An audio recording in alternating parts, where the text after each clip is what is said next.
Me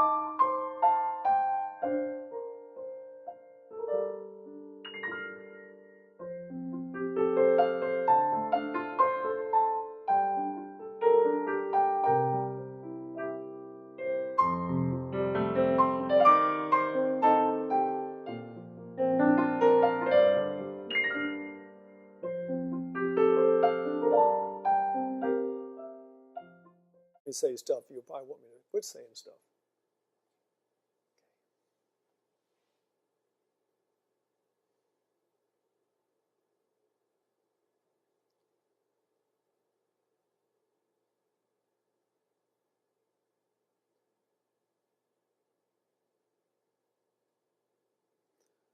I want to send my greetings to those who are here in Okinawa who are live streaming this program. As you know, outside the window, a typhoon is really warming up for us.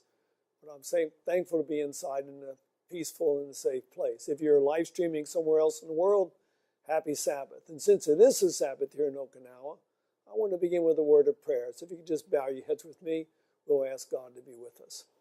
Father in heaven, we are thankful that there is peace in every storm. We'll be talking about some storms this evening. We pray that you would raise your hand as Christ did over the Sea of Galilee and say, peace, be still, whatever our storm might be, whether it might be a storm of disease of the body, disease of the mind, a disease of whatever's around us. We ask for your presence, we plead for your blessing, and we thank you for both in Christ's name. Amen. You know, this picture that you see in the screen is a really beautiful place. This is one of the further out islands in the Okinawa, in the Ryukyu chain. But I'm going to look at a situation where there is a storm within. The number one disease killing people in America and in Japan is cancer. And we're going to start this meeting tonight talking about cancer. Basically, we're going to talk about cancer, heart disease, and diabetes. But I want to give you a little heads up. Whatever we say about any one of these diseases will help any one of the other diseases. And not just those three, any disease. You see, the body is fearfully and wonderfully made, and we've got certain principles by which we live. We don't live by medications. We live by principles. Now, since we're talking about cancer, first we have to define what is cancer. Quite frankly, it's a cell or an abnormal cell that's growing abnormally fast. In this picture, you see a tumor that's on the left knee of a young man named Francis in Yonga. The tumor that you see removed in September, 3 months faster. Cancers grow so them grow. That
As those who live up in the mainland, because they've got Fukushima Daiichi in their backyard. But one thing about Fukushima Daiichi, the radiation it puts out has already been around the world, and it's down here too. Lack of exercise, another big cause of cancers, and a weakened immune system. So those are basically a conglomeration of those things that most people blame our cancers on. Now we're going to look at them one at a time. So I'm going to ask you some questions. Can you do something about smoking? I did. April the 1st, 1973, I quit smoking. Can you do something about drinking alcohol? Yeah, what can you do? You can quit drinking this stuff. I did that too. How about genetics? Can you just take all your DNA out? No, if you did that, you're dead. But here's what we know about the DNA. There is a book written called The China Study. Dr. T. Colin Campbell and a group from Cornell University, in cooperation with the Chinese government, did about a 10 to 12 year study in China. And this was their outshot. It says, a vegetarian diet can control the expression of genes. And we sometimes have recessive genes that can express themselves, that can cause things like heart disease, cancer, diabetes, obesity, allergies, osteoporosis, and a whole plethora of diseases. And it's caused by genetics, but if we're vegetarians, those genes do not express themselves. So my thoughts are, let's don't be so worried about the genetics. Let's be worried about keeping our bodies strong. How about overweight? We don't need to talk a lot about overweight. Just quit eating that makes you cause weight. Eating between meals, eating too much, eating late, eating high-fat meals, eating anything from an animal is going to make you gain weight. But what about those cleaning products that we have in our home? My thoughts? Make your own. One of the best cleansers you can make is take vinegar, put lemon rind in there for about a week, take it out, put a few drops of oil of oregano in there, and you've got the most powerful cleaner that will kill anthrax and everything else, but it won't kill you. You won't like it if you drink it, but it's not going to kill you like some of your toxic substances. Baking soda, another great cleaner. That can polish your silverware, it can polish your pots and pans. It's the things that God gave us to take care of ourselves. Put that lemon in that vinegar, and you're going to have a nice cleanser. So, make your own cleansers. How about inflammation? There's things we can do for inflammation. One of the best one is curcuma. Many people call it turmeric. Curcuma is the phytochemical that's in turmeric that takes care of inflammation. Now, many people just take a spoonful and mix it in water and drink it. My recommendation is bring water to a boil, and people are going to say, how much water? Hey, this is not modern medicine. This is herbs. Doesn't matter how much. So let's say, since you want me to tell you, how about a liter of water, quart of water? Bring it to a boil. Once it's slow boiling, add curcuma. You're going to say, well, how much? Doesn't matter. All right, add 2 tablespoons full. Stir it up, let it low boil for 10 minutes, take it off, let it cool, drink it within 3 hours. Fantastic anti-inflammatory. You don't like that? Try ginger.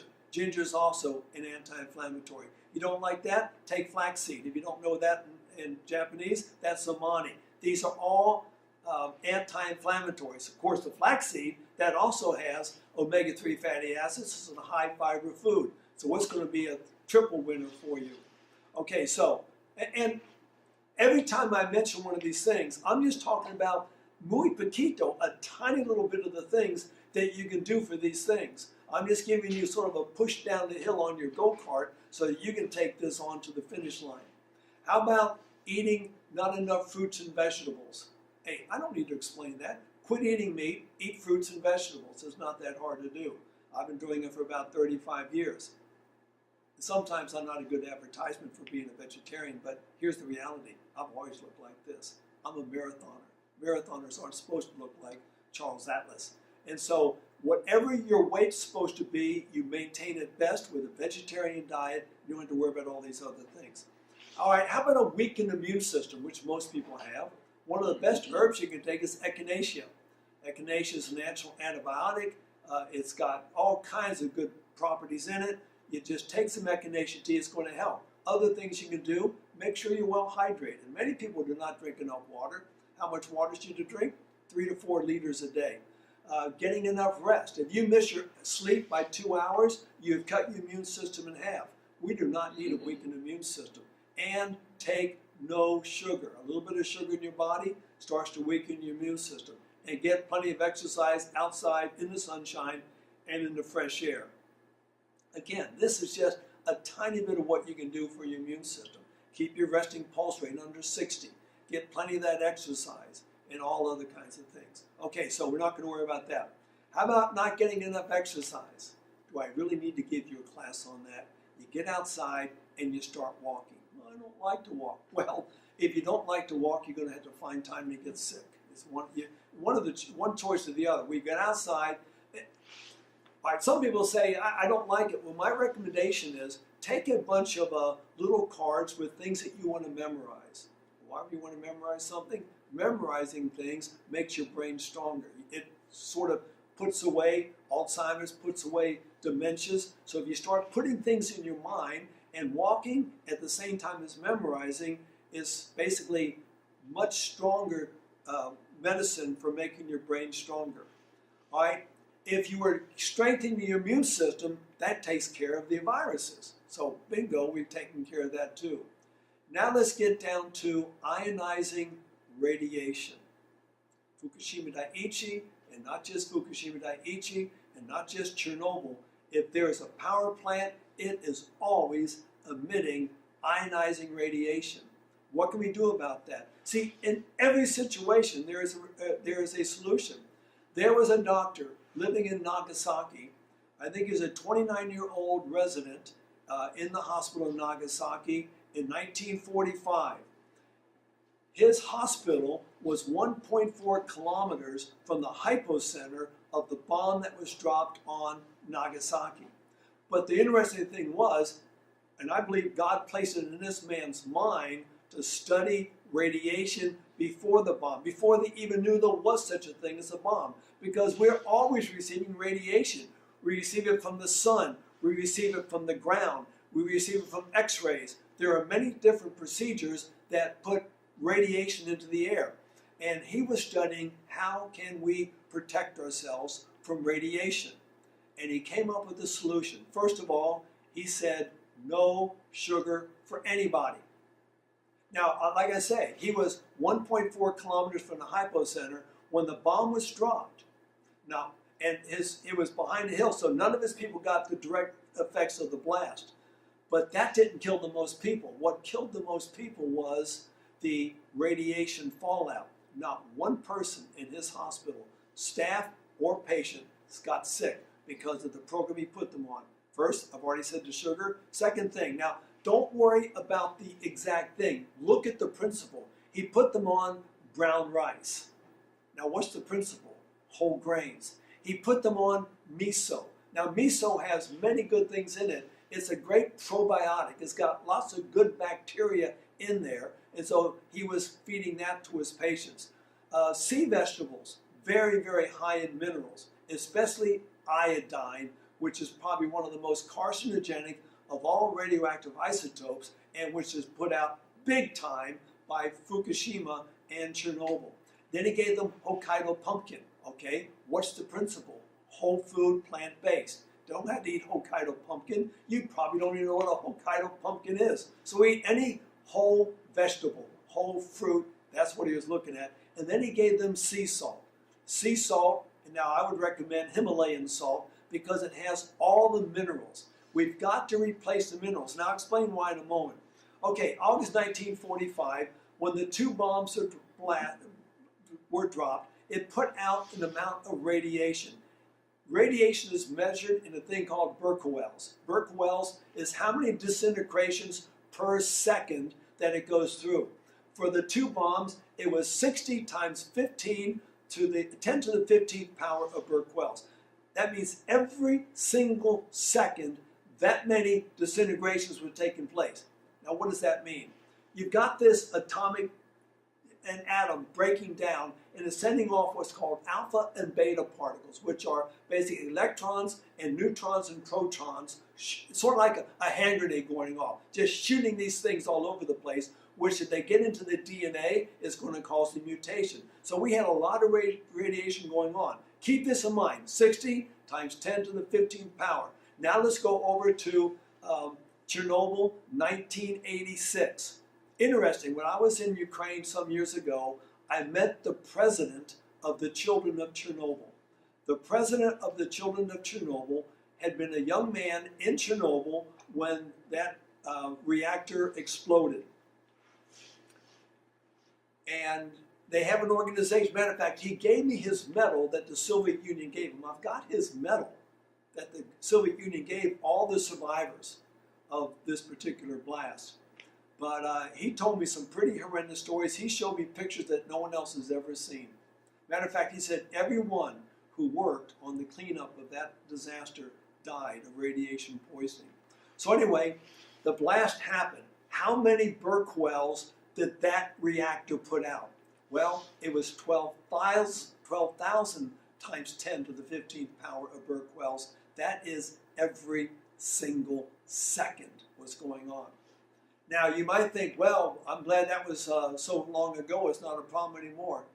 That will be a problem for the rest of time. It takes 50 to 100 years to finally make that reactor cool enough to completely shut everything down and get everything out. Fukushima Daiichi, no one here in Japan will be alive when it is finally to the safe zone. Of course, we'll be in heaven by then anyway, so we're not going to worry about it. But that is every single second those things are going out. When Fukushima Daiichi happened, during that big tsunami that went down, the explosion, they have to keep these reactors cool. How do they keep them cool? They squirt them with ocean water. Where does that ocean water go? Right back into the ocean. And so basically the ocean was polluted, the air is polluted. Now I was speaking down in Osaka a few years ago and they were sort of patting themselves in the back because the prevailing winds blow east. But it's interesting, when that reactor went down for 3 days, the wind blew south. So Osaka, you got it too. You got socked, Osaka. But we've got to understand a principle of health. The body wants the very best. We call it selective uptake. So here's 2 apples. Which one would you rather eat? Oh, you're saying you'd like to have the one on the left? Sorry, already ate it. You've only got the one on the right, and you're really hungry. Will you eat it? Yes, you will, if you're starving bad enough. That's the way the body is. The body wants the very best nutrients. It's amazing. You'll see alcoholics live for years on junk and alcohol because alcohol is carbohydrates, gives them the energy. It's amazing what the body can do. But the body wants the very best. All right, so I've got the good apple and the bad apple. I'm just giving you a small part of this program. We're looking at sulfur here. Sulfur, if we don't have a good amount of sulfur, we're going to get sulfur 35, which is a radioactive isotope. Now I've got a picture of the skin there. The skin needs sulfur. When I talked about this Berkwells, the breakdown of these atomic particles, we call that a half-life. Within so many either seconds, minutes, hours, days, years, or millennia, these things will be half power left. For sulfur 35, the half-life is 87 days. That means if you get sulfur 35 in your body, in 87 days, half of it's still there. What happened to the other half? It's been sending off those alpha and beta particles all through your body. So where can we get sulfur? We get sulfur from cruciferous vegetables. We get sulfur from onions. We get sulfur from garlic. And don't stop the list there. Go online, find out good, whole food, plant-based. You can use the word vegan, that's fine. Vegan sources of sulfur, and make sure you're getting enough. Now, the most carcinogenic of all radioactive isotopes is iodine-131. We need iodine in the body. That is the good apple. But if we don't have enough, we have iodine-131. That's the radioactive isotope. Nice thing is the half-life is only 8 days. But the bad part is anywhere there's a reactor, it's always putting out iodine-131. Now, when Fukushima Daiichi went down, and I come to I come to Japan every year. I told the people here, get ready, you're going to start having thyroid problems. How did I know? I spent a lot of time in Eastern Europe. The major problem I deal with there is thyroid problems. Well, here's what was in the Stars and Stripes not long ago. 25 times more thyroid cancer compared with before the disaster. 25 times more thyroid cancer. Hyperthyroidism or hypothyroidism is now in epidemic proportions in the Fukushima prefecture. So there's a problem. So we need to ask the questions, where can I find iodine? Well, in the sea vegetables. People say, yeah, but the sea's got all that radioactivity in there. There's other places you can find iodine. If nothing else, supplement with iodine supplements. Matter of fact, there was a doctor in Tokyo some years ago. He kept telling the government, stockpile iodine, stockpile iodine. You see, if you looked at go online, get a map of Japan with the locations of all nuclear reactors. The island is surrounded with nuclear reactors. It was only a matter of time before one of them tanked. We had our 3 Mile Island in America. They had their Chernobyl in Ukraine. You've got your Fukushima Daiichi. And folks, this is just the beginning. So go online. Well, what he did, he says stockpile. They didn't do it. As soon as that happened, you know what happened to the iodine stores in the world? They disappeared. People bought that up like popcorn in a movie theater, which was covered with hot butter. They wanted the iodine in their bodies to keep from getting iodine 131. If you get iodine 131 in your body, where's it going to go? It's going to go to your thyroid. Why? Because your thyroid hormone is iodine. Well, iodine 131 is not iodine, but it mimics. It's the bad apple, and it will pass for iodine, and so it gets into your thyroid, and once it's there, you're going to start having thyroid problems. You're going to have nodules, you're going to have cancer, you're going to have hyper. So what can you do if you've got iodine 131 already in your thyroid? Well, there's an amazing little thing called charcoal. If you take some charcoal tablets every night, put them in your mouth between your cheeks and your gums, and just go to sleep with them in your mouth. As you sleep, they'll slowly dissolve. And as they're dissolving, you're going to be swallowing that saliva. And as those little charcoal particles pass through your esophagus, down through your thyroid, it's going to pull the thyroid iodine 131 right out of your thyroid and take it on out of your body. How does it do that? Well, it's sort of like a magnet. You realize as you move a magnet near metal, what's going to happen to the metal is at one point, it's going to be drawn to the magnet. That's what happens with charcoal. It's basically, as far as I'm concerned, a medicine that God gave us for the end of time. It can do so many good things. Okay, how about iron? What do you have if you don't have enough iron? Well, that's called anemia. And if you have anemia, it means you don't have enough iron, obviously. And so the body says, I got something, well, not the body, the radioactive isotope says we got one that will fit. It's called plutonium-238 and plutonium-239.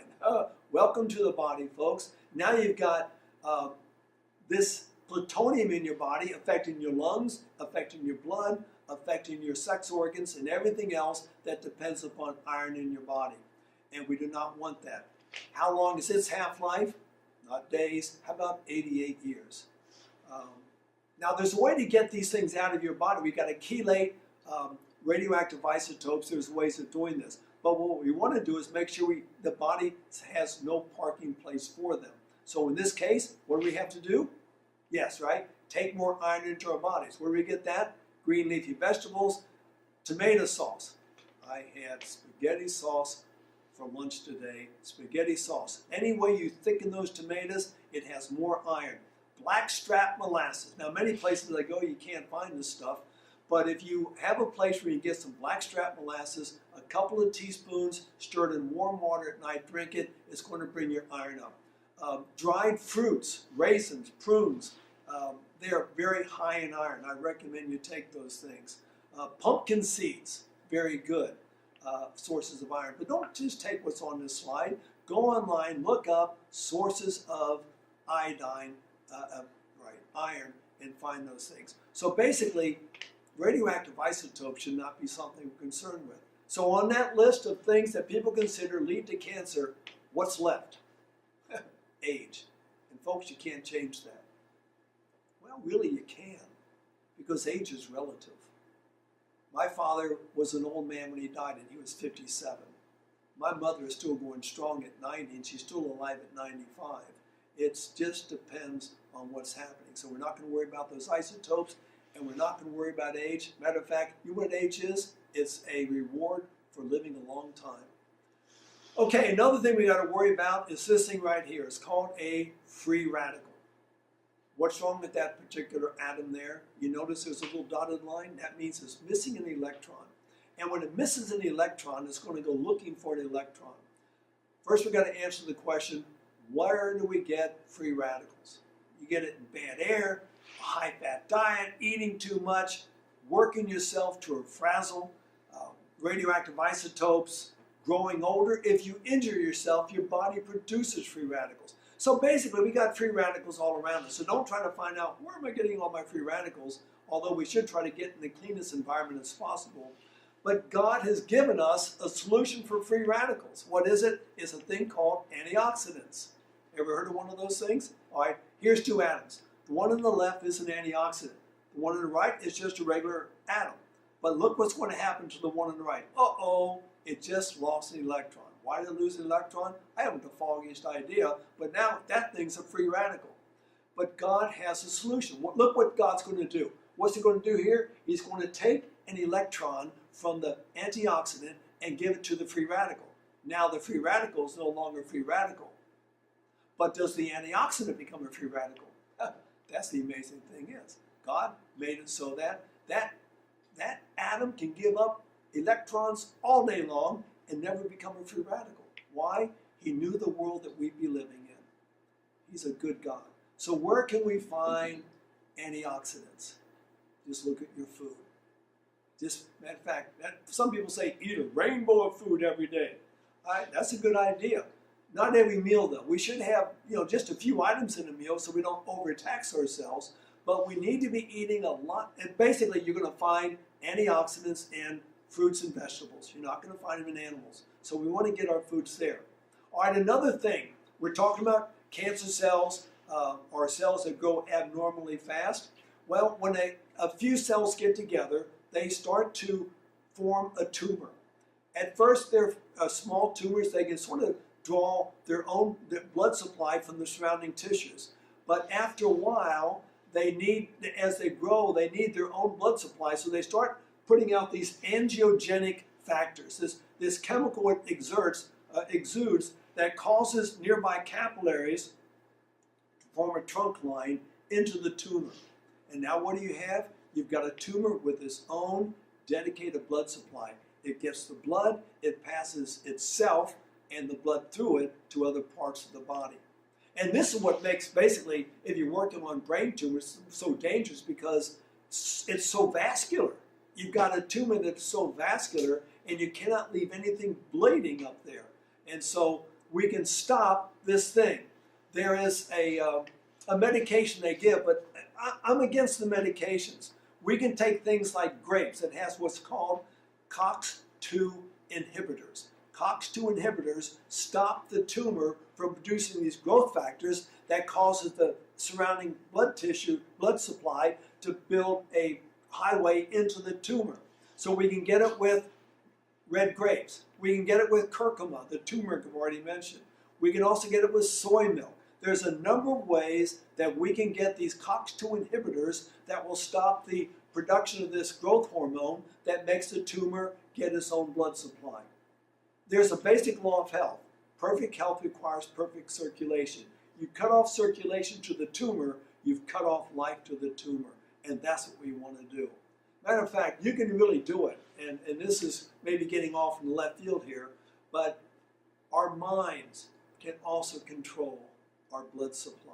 Now, I'm not getting into mystical medicine here. Our minds have a powerful effect.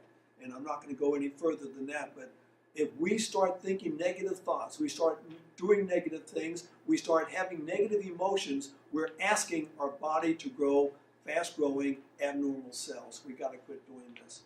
All right, another thing that grows cancer is sugar. Cancer loves sugar. I was in Japan some years ago. There's a woman with breast cancer. And she came to us. We gave her some treatments, gave her some advice. Then she went to UT Pines in Alabama. When she came back to Japan, went to her doctor. He could not find the cancer. He said, I don't know. There's something wrong with my machine. Come back next month. She came back every month for 9 months until finally he said, yeah, you no longer have the cancer. And she did not. But she had a weakness. She liked candy. Now, she got off candy because she knew it was bad. But then she thought, well, one piece won't hurt me. She liked it. She started eating candy again. I remember the last time I saw her. I went to her apartment. She was laying there on the couch. And if you do a line down through her body, the right side was all swollen. The left side was normal. I've never seen that before in my life. She died of breast cancer. It never goes away. I don't care what the doctors say. We got it all. They don't know they got it all. The body encapsulates the cancer, and as long as we take care of ourselves, the cancer cannot come out. But if we violate the laws of health, it can come out and get us. The average plasma cell will have 20,000 receptor sites for insulin. That's how sugar gets into the cell. But like I say, the cancer cell really loves sugar, so it's not going to have 20,000. It's going to have 15 times more, 300,000 receptor sites. So if you know somebody with cancer, what do you tell them? No sugar. I mean, no sugar in any form. I don't care. Someone asked me or not, what about brown sugar? Brown sugar is white sugar with some molasses in it. No sugar. Another thing, and this one's sort of one that most people don't want to do, but the 2-meal plan is also protective. Not just for cancer, but I'll talk about cancer. If you're eating 2 meals and resting between 16 and 18 hours between the last one of the day and the first one of the next day, it does a lot of good for your body. But most people don't do that. Right? Most people, they eat their breakfast. Let's say you eat breakfast at 7 o'clock. You're going to be done by 7:30. Then you got to jump on the wagon and get to the work. So basically, and then it's going to take you about 5 hours to get that food digested properly and to go through what we call the interdigestive phase. It's a phase where your body rests for an hour before it starts up again. But now we have lunch at 12 o'clock. Most places lunch is at 12 o'clock. So you eat at 12, you get done at 12:30. So now you've got to go through the same 5 hours again. Now you go home at nighttime and you've got your third meal at 6 o'clock. And the same thing goes on. So basically you're spending at a minimum of 15 hours a day digesting food. It takes a huge amount of power in your body to digest your food, to get ready to digest, and then to put away all those digestive juices. Those who eat two meals a day, they have 93% less cancerous tumors. Why? Because the body has the time to fight cancer rather than digesting food. It's common sense. Give your body a break. Let the body do what it's made to do, fight disease, rather than picking out all day long and expecting the medication to fix it. Other benefits of a 2-meal plan: better eyesight, better hearing, better intellect and memory. That's one we all need a little bit more of. Less allergies, and there's so many allergies in the world. Many of the allergies are caused by food. The less food you eat, the less time the allergy is going to express itself. Some types of major allergies, things like asthma, things like arthritis, these are allergies. We got to take care of those. Those on a 2-meal plan, they're going to have more energy and more endurance. Again, the body energy is being used not for digesting, but for motivating you around. So we need to sit there and take the 2-meal plan. Less obesity or just regular overweight. Hey, 2 meals, it's hard to get fat on that. Less osteoporosis. Many of the things we eat cause us to lose our calcium, which is going to increase our osteoporosis. Less stress. We'll be talking about stress later on in the program. Better control of diabetes. We're talking about type 2 here. We put type 2 diabetics on a 2-meal plan. They do perfectly fine. What does medical science do? Put them on a 5-meal plan. Crazy. Where's the pancreas out? Better control of high blood pressure, and it just helps us live longer. So those are some ideas. And I just gave you a tiny little picture on cancer. But if you just did those, let me just mention one thing I didn't throw in the program. If you know somebody with cancer, no milk. No, 0.9 cow's milk. It's got a protein in there or a hormone called insulin-like growth factor. Insulin-like growth factor can increase the replication of RNA, cancer RNA, by 10 times. So if you know someone with cancer, no milk, no cheese, no yogurt, no ice cream, no nothing that has milk in it. And if you look at most of your boxes of cereal, there's going to be whey or casein in there somewhere. You just leave that out. All right, cancer is the #1 killer in Japan and in the United States. The #2 killer is going to be coronary heart disease. We're going to look at coronary heart disease next. And again, like I say, I do the same little picture of coronary heart disease. What can we do about that? We can do something about being overweight. We can do something about a high-fat diet. Just quit eating so much fat. We can do something about not eating enough fruits and vegetables. We can do something about high blood pressure, which I'll give some suggestions on. One of which will be get more exercise. We can do something about that. We can do something about diabetes. Diabetes is curable.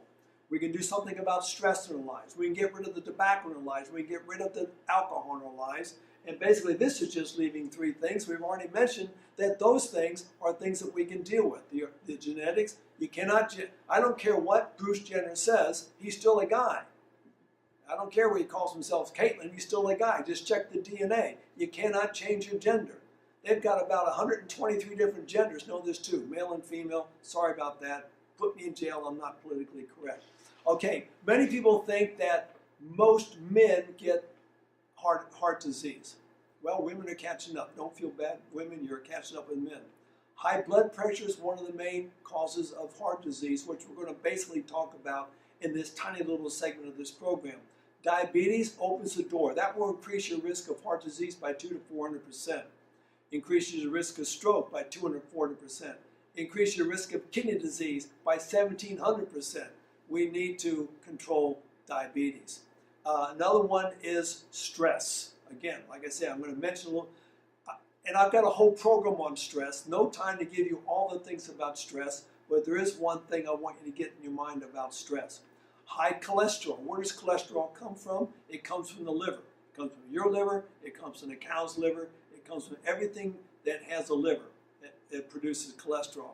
So if you want to lower your cholesterol, what should you do? Quit eating animals that have livers, and your body produces all that you need. Now, is heart disease reversible? There was a man named Nathan Pritikin. At the age of 41, this was in 1946, before heart transplants and bypass surgeries and all the other stuff, he was diagnosed with terminal heart disease. He was in pitiful shape. His cholesterol was over 300. The doctors told him, you're going to die, go home and get ready. Well, he had a choice, go home and get ready to die, or go to the library and start studying what country has the lowest rates of heart disease. Because if you want to not get heart disease, follow the people who don't get it. He found that the country at the time, in 56, the country that had one of the lowest rates was Uganda. So basically, he adopted the Ugandan lifestyle as far as eating. Well, what happened? By April 1958, he was a vegetarian. Besides that, he was running 6 kilometers a day. Not bad for a guy who was dying of heart disease just 2 years before. By May of 1958, his cholesterol was down to 160. What's the perfect cholesterol? 100 plus your age. So he was a little bit high for being, by then he was 44. Not too bad though. By January 1960, his cholesterol, it was down to 120. Yeah, he was doing really good. What was the diet he adopted? He had 10% protein, 10% fat, and 80% carbohydrate. Oh, we're told that carbohydrate, don't eat carbohydrate. The problem is the carbohydrates people eat are the highly refined carbohydrates. He ate a whole food, plant-based diet.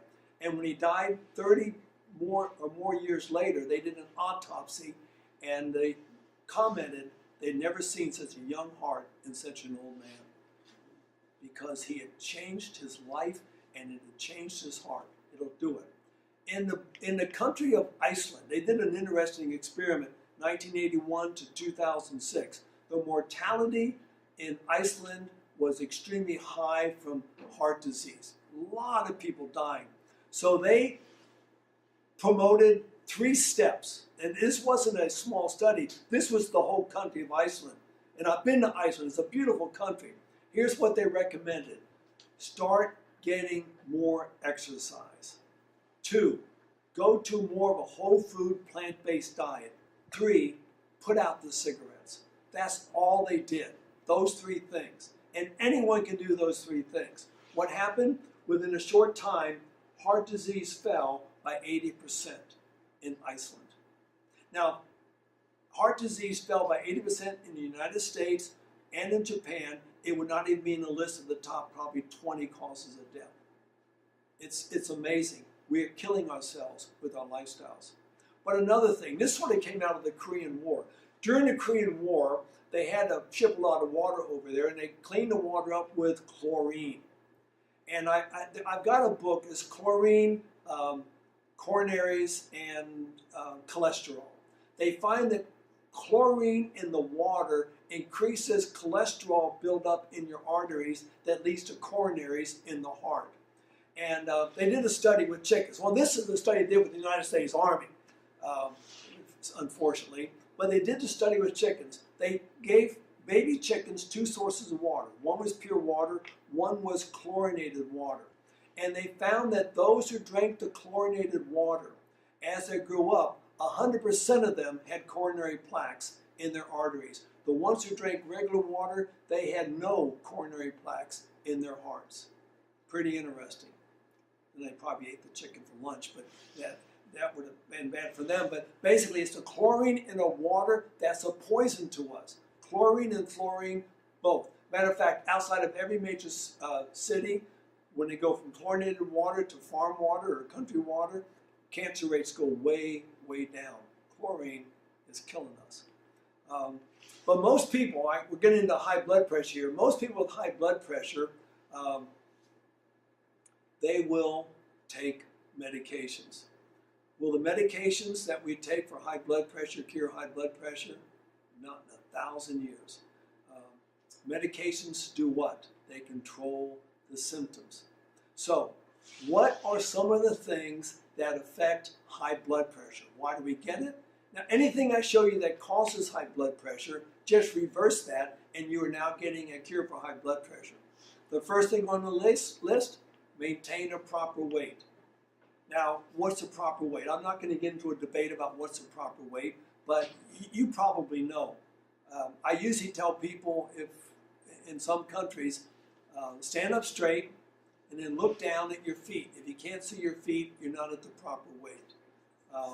Your waistline, when we get into diabetes, you'll see what our waistline should be to be safe. But we need to maintain a proper weight. That's the first thing. Second thing, we need to move our bodies. A lack of exercise is one of the main causes of high blood pressure and heart disease and cancer and diabetes and osteoporosis and a host of other diseases. We need to move our bodies. I can't emphasize that enough. Some people say, oh, I'm too tired. The reason you're too tired is you're not moving your body enough. The more you move your body produces what's called a mitochondria. Mitochondria is a little power pack that we have in our cells. And the more mitochondria we have, the more glucose is converted into adenosine triphosphate, which gives us the energy. And so the more we exercise, the more energy we have to do more exercise, and pretty soon we're buff on the block and not just walking around the neighborhood 3 times, we're running around the country all over the place. Walking 3 or more kilometers a day compared to less than 1 kilometer reduces mortality by heart disease by a half. 3 kilometers? Just 3 kilometers versus 1? And we can all walk 3 kilometers a day. I knew a man one time, he got, I forget what the disease, I think he had a really bad, maybe Epstein-Barr virus, which really punks you out. But he knew he had to exercise. So for exercise, he'd roll off the couch and he'd crawl across the floor on his elbows. That's what he would do. And he did it every day. And pretty soon he'd get up on his hands and knees. And then pretty soon he'd go outside walking. We got to walk. We got to do it. Yeah, exercise also helps you, I've already mentioned, with diabetes. We'll talk about diabetes in a few minutes. But here's another very important point. inactivity is an independent factor in heart disease. What does it mean, an independent factor risk? It means this woman that you're seeing right here has the same risk factors for heart disease as this woman right here. She's thin, probably has low cholesterol, but if she's inactive, if she's not going out there moving that body of hers, she's got problems. Another big problem of hypertension, we all know that one. Matter of fact, it's salt. It's too much salt in the diet, excessive salt in the diet. If a person has high blood pressure, sometimes they're told by the doctor, eat less salt. But usually they're just giving a diuretic so they pee more, which gets rid of the salt from the body. But we need to get rid of all this salt in our body, which means we've got to quit eating salty foods. Where do we find salty foods? Anything that comes in a can, unless it's marked low sodium, anything that comes in a bag or a box is going to be high sodium. Anything that comes in an udder is going to be high sodium. A mother's milk, human mother, 350 milligrams per deciliter of sodium in her milk. Cow's milk, 1,500 milligrams per deciliter. Whoa, they need a whole lot more. Now, when I was a child, we had a farm. I had 3 sisters. We used to go out in the field, and in one of the fields, there was this big white block. And they've changed the color now, but we used to love to lick that block. It was pure salt. We thought, it's nice our parents put this salt out there. Then we figured out when we got older, it wasn't for us. It was for the cows. The cows need more salt. We were licking the cow's slop all over the thing. But the salt causes us to hold moisture, hold water, which causes swelling of the tissue, which presses on the capillaries, which makes the heart work harder, which makes the blood pressure go up. Simple as that. So how much do we need? Well, they say 1 to 2 grams, which is about 2/5 of a teaspoon per day, is about the max you should have. Most people take a whole lot more than that. Matter of fact, upwards of 8 or more grams of salt a day. All right, water drinking. That's another important one. Some people say, I don't like water. Well, this is the Loma Linda study. And one of the things they looked at is how much water they drink. So they looked at men and women drinking 2 or less glasses of water per day. They had a relative risk of dying of heart disease of 1.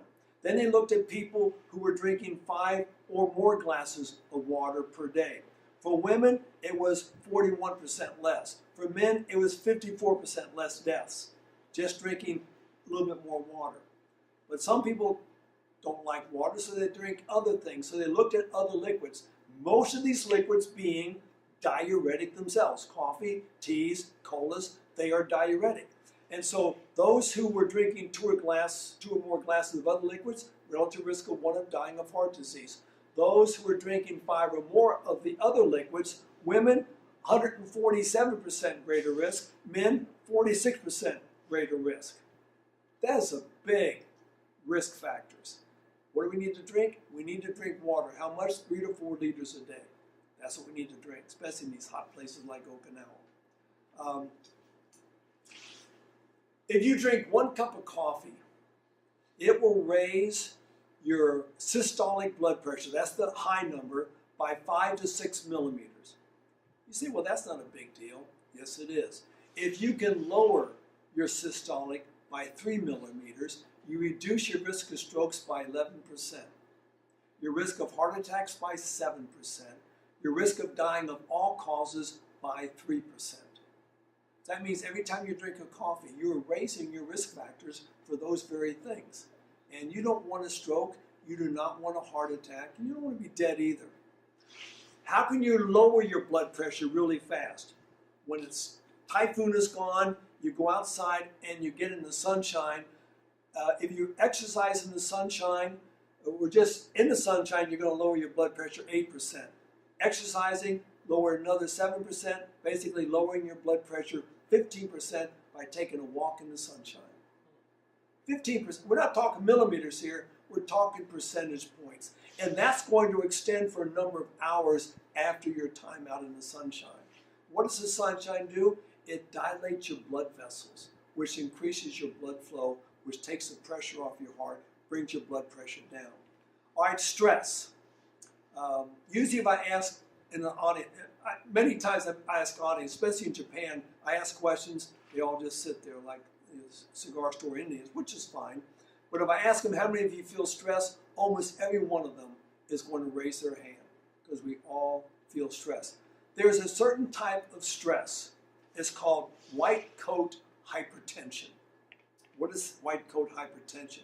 You go to the doctor's office, everything's fine, and then the white coat walks in and your blood pressure goes up. Why does it go up? Well, for a few reasons. One, sometimes the doctor's coming to give you bad news, so you're expecting bad news. Or it might be that the doctor's going to do some painful thing on you, like stick needles into your body, or he's coming with the bill.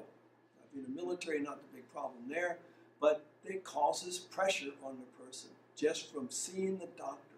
This is real, basically it's all in the mind. But stress is a reaction to stressors. We've got stressors. All of us have stressors in our life. And I once had a stressor in my life.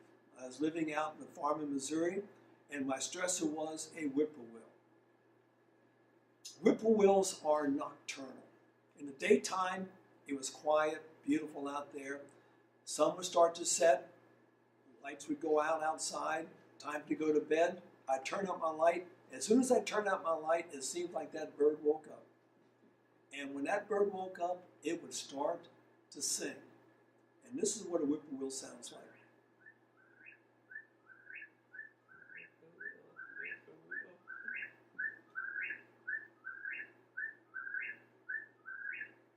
How many times did it do that? Someone once counted how many times did it do that before it stops. They counted 1,088 times. Takes a breath, starts again. It did that all night outside my window. Talk about stress city. Now, 44 years ago, this was me in the northern training area of Okinawa. I was a rifle platoon commander. And I'm good with guns. I mean, I shot in the Marine Corps championships. I know guns. I had a double-barrel shotgun. I could never get that bird. It was dark out there. And then one day, I was living in the state of Missouri. There is a conservation magazine called the Missouri Conservationist. Every farmer receives one. I was a farmer. I don't know what I was farming, but I received it. And in that magazine that month, there was an article about that bird. And I was hoping, how do you kill that bird? Well, it told me something more interesting. That bird's favorite food. You know what the bird's favorite food was? My greatest enemy, mosquitoes. Matter of fact, this is what it said in that article. A whippoorwill in one night eats more mosquitoes than a purple martin will in a lifetime. And when I heard that, my whole mind changed. That bird never again bothered me. I still love to hear the whippoorwill outside my window because I know what he's doing. He's saying, come here, mosquito, come here, mosquito, come here, mosquito. And he's eating those mosquitoes. I never again disliked that mosquito, that bird. Matter of fact, I love that bird. What changed? I changed. You cannot change all your stresses. You cannot change the traffic in Naha. You cannot do it. Just go with the flow. You can't get upset with what someone says. The only one that can upset you is you. If you let anyone else upset you, if you let circumstances upset you, you need to go back to kindergarten and start over again because you forgot how to live your life. And I'm talking to myself here. We've got to allow ourselves to realize that all things work together for good to those who love God. No matter what the circumstance is, no matter what the tragedy is, God is in charge. Now, there are medications I do recommend for high blood pressure. You got to fraction the dose. You don't want to take a whole watermelon at one time, but watermelon is a great diuretic. You can eat the flesh of the watermelon. If you, when you do, save the seeds. Clean them, dry them, grind them up later on. You can make watermelon seed tea. It's a diuretic. It's good for high blood pressure. During corn season, the corn silk, you can make corn silk tea. Dry the silk in the winter time, or no winter here, whenever the corn's not growing, make the powder, boiling water. It's a diuretic. Another one is dandelion roots. Dandelion roots are a great diuretic, very good for high blood pressure. The leaves are good for everything else. Matter of fact, I recommend you eat the leaves. The liver loves bitter things. The leaves are a little bit bitter, great for your liver, high in calcium, high in protein, high in a lot of other things. When I was in Ukraine some years, the first time I went to Ukraine, a lot of high blood pressure, a lot of overweight people there. Some women would come to our meetings, 200 over 100. And our recommendation was, on your way home, get apples. And what you do is you eat apples, nothing but apples, for 3 days. That usually brings blood pressure down. And then once it's down, then you adopt the lifestyle that's going to keep it down. Low salt, drink your water, get exercise, and all those different things. Okay, I mentioned Iceland. There's another country, Finland. Finland had a very high rate of heart disease deaths. So they just got 30,000 people in their study. Iceland did the whole country. They got 30,000 men and women who were convinced to make 3 lifestyle changes. First one, it was to quit smoking. A lot of smokers in these Scandinavian countries. 2, lower the blood pressure. And 3, eat a low cholesterol diet, basically a whole food plant-based diet. What was the results? For men, this is amazing to me, they had 55% less deaths of those men who were in this program, just doing those 3 things. For women, they had a 70% reduction of deaths in the women who just did those 3 things. We can all do those 3 things. There's no reason in the world we cannot do those 3 things. Now we're going to go to a short little dissertation on diabetes. Diabetes is a threshold disease. If you have diabetes, you're inviting every other chronic disease into your body. Strokes, heart attacks, cancers, infertility, impotence, amputations, wounds that won't heal, so many problems just from having diabetes. So how do we know we have diabetes? Well, we can take a blood test. Our fasting glucose should be between 70 and 85. That's only measuring the last 12 hours. There's another one called hemoglobin A1C. That's looking back 3 months. You can't hide now because we're looking back 3 months. You've been cheating on yourself because, see, sugar is sticky. It sticks to the plasma cells. It's measuring how much sugar is stuck to the plasma cells. If you're between 4 and 5.6, you're good to go. If you're between 5.7 and 6.4, we have a name for that. That's called pre-diabetic. Now, I've been a vegetarian for many, many years. My sister thinks I'm a wingnut. But I was with my little sister a few years ago, and she had gone to the doctor for a physical, got her blood lab results, and he wrote on her blood lab results, pre-diabetic. You know what she did? She came straight to me. She said, "What can I do?" Yeah. See, now the roosters come home to roost, or the chickens have come home to roost, however you say that. And she was in this area right here, and I told her what she had to do. Because if you are over 6.5, you've got type 2 diabetes.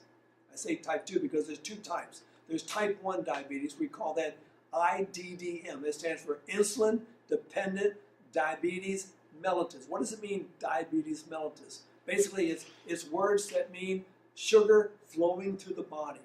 The old-time doctors would diagnose diabetes by tasting your urine. If it was sweet, it means the sugar was passing through your urine. You should not have glucose in your urine. But if you do, but a person who has IDDM, that's a whole different disease. What causes type 1, and they had another word for that, we call it juvenile diabetes. Many people say this is a genetic disease. They did an interesting study. They got a bunch of rats together. They crossed them until the whole flock of rats, herd of rats, wherever they are, they all were diabetes prone.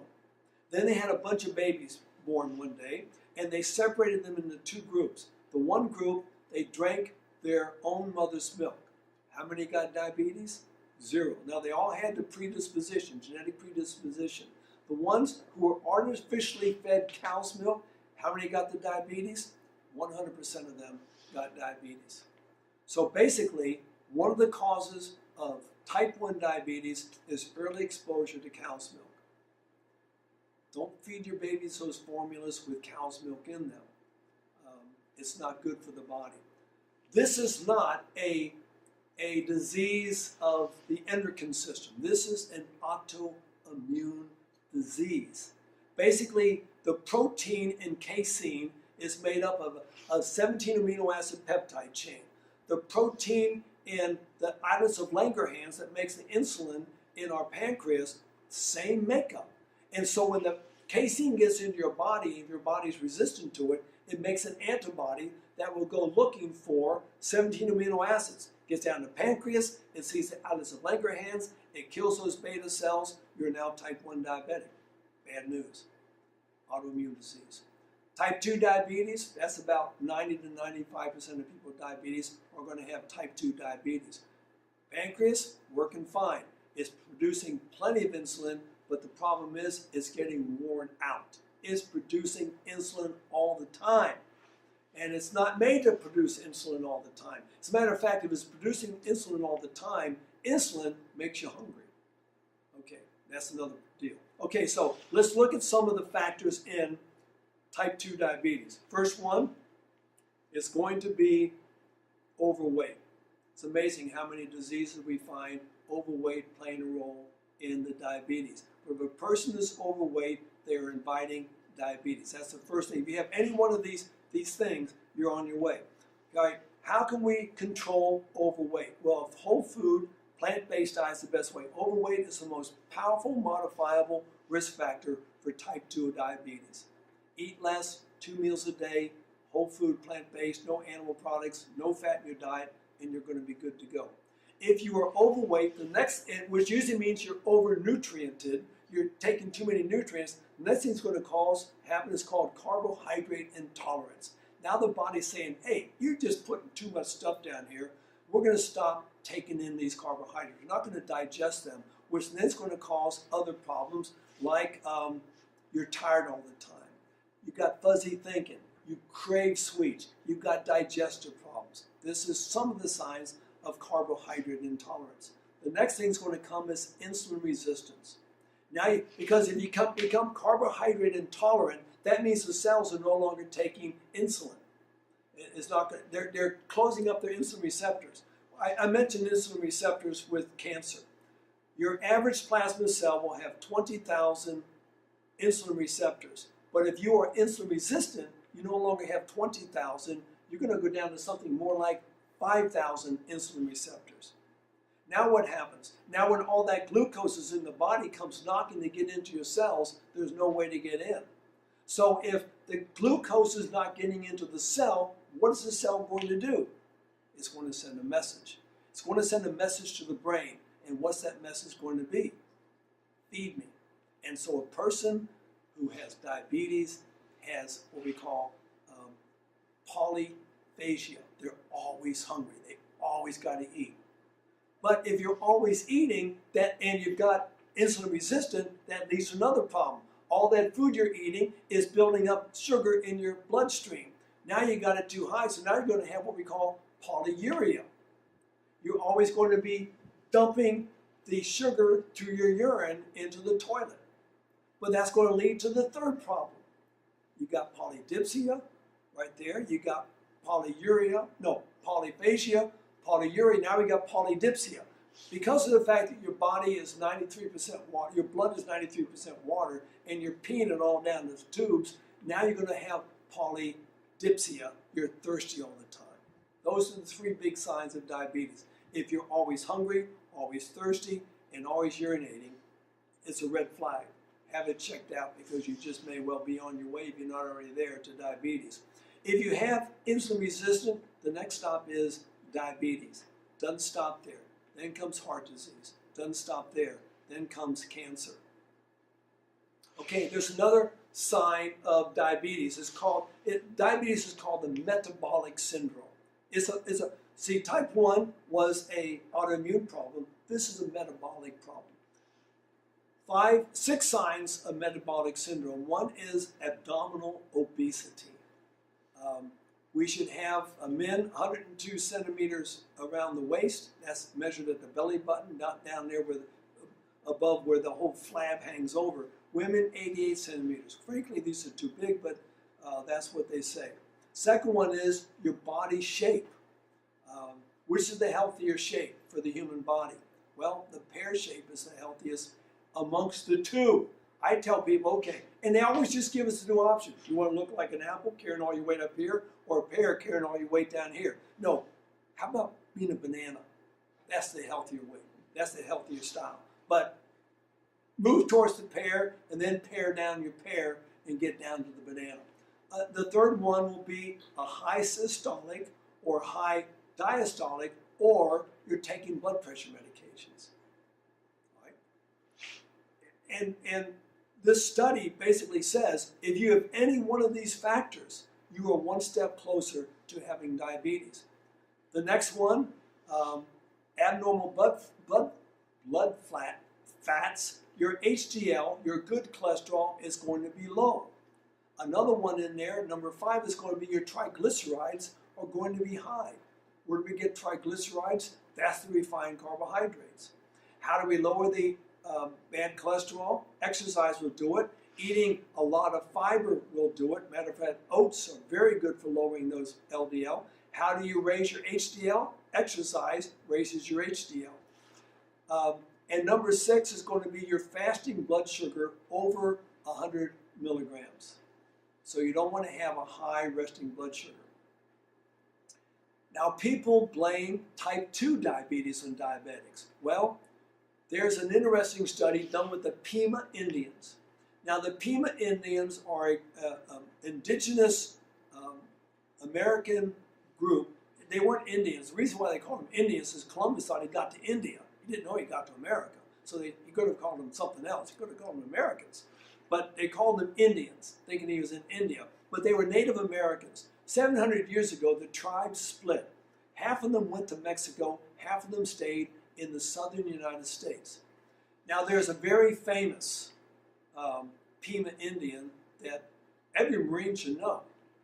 They called him on Iwo Jima, his name was Ira Hayes. He was one of the flag raisers. But since, I don't know who all you are out there, but there's another very interesting flag raiser. That was Harry Hansen. Why is he interesting? He was a Seventh-day Adventist. Yeah, came from a Seventh-day Adventist family, Seventh-day Adventist schools. Joined the Marine Corps for World War II. He didn't get off the island alive. Matter of fact, 3 of those men never got off the island alive. Anyway, they split. That tribe split. Some of them stayed in southern Arizona, which is now around Phoenix, Arizona. I worked with the Peeposh and Pima Indians and other Indians in that area. But the ones who stayed in southern United States, almost all of them are overweight. A lot of alcohol, and over 50% of them are frank diabetics. Their cousins, same genetic pool that they came from, who now live down in Mexico, who are farmers who eat meat every 2 or 3 months. They eat corns and beans down there. Less than 10% of the people have type 2 diabetes. Same genetics. What's the difference? It's lifestyle. So what can we do? First of all, we got to get our weight under control. And how do we do that? Too much fat in the diet, not enough fruits and vegetables in the diet, not enough activity in the diet. They did an interesting study. A 2-week study putting a group of people on 65% of the calories coming from fat. Now, I'm not saying they're drinking olive oil all day, but they were eating fatty foods. Just 2 weeks. At the end of 2 weeks, every single one of them was pre-diabetic. Every one. Now they reversed it immediately. They got off the fat, it reversed. And that's what you can do. So we need to stay away from the fat. See, basically, sugar is the symptom of diabetes. Fat is the cause of diabetes. If you have diabetes, if you're afraid of getting diabetes, you eliminate the fat. What about some olive oil? What I just say. Eliminate the fat. I mean, if you're thin and you don't worry about diabetes, you can take a little bit of the stuff, but my suggestion is fat is a refined product, it's a concentrated food, just eat a little bit. Now, if you like fat, eat nuts, eat avocados, eat olives. That's the way God packaged it. Those are healthy foods. Another problem with diabetics is they're not getting enough sunshine. We've been made to fear the sun. We plaster ourselves up with carcinogenic laden sunblocks.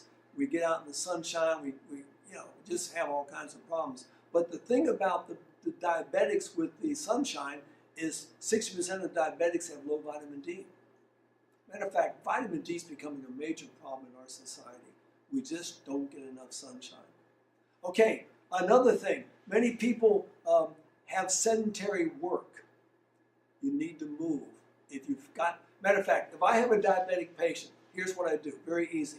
Outside, sunshine, exercising, a whole food plant-based diet, no fats. That's the main things I do. Yeah, they're going to drink the water, but those simple things. Here's an interesting study here. If people exercise 30 minutes a day, reduce their weight 5 to 10%, which is not hard to do, they can reduce their risk of diabetes by 58%. Now, if you have diabetes, your treatment is do the same thing. If you reduce the risk, maybe you're going to reduce the exacerbation of the disease by the lifestyle you have. I believe that every disease is curable, and the best cure for any disease is go back and practice the prevention. Is there other treatments for diabetics? Yes. We've already mentioned increased in fiber. The more fiber in your diet, the slower insulin, glucose is released into the body, the slower insulin is released into the body, so you never get those spikes, and you sort of ride that wave very nicely. So a plant-based whole food diet. Another interesting study was done adding beans. People, diabetics, both type 1s and type 2s, on a diabetic diet, but they added beans to 1/2 of the people, 6 weeks on a diet including legumes. And at the end of the study, they had lower blood glucose, lower urine glucose, and lower cholesterol than the other group, or control group on a diabetic diet. We need to eat beans. Matter of fact, at HEW Pines, our diabetics get beans every meal. Not a great big bowl of the things, and not, baked beans. I love baked beans, but they got sugar in them. Basically, we give them fava beans is one of the ones, which I don't like. I'm going to Bolivia. That's the main bean. But anyway, beans are good for you. Cinnamon is an excellent medication for diabetes. Now, you've heard that cinnamon is bad for you. Get Ceylon cinnamon from the country of Ceylon. It's much better.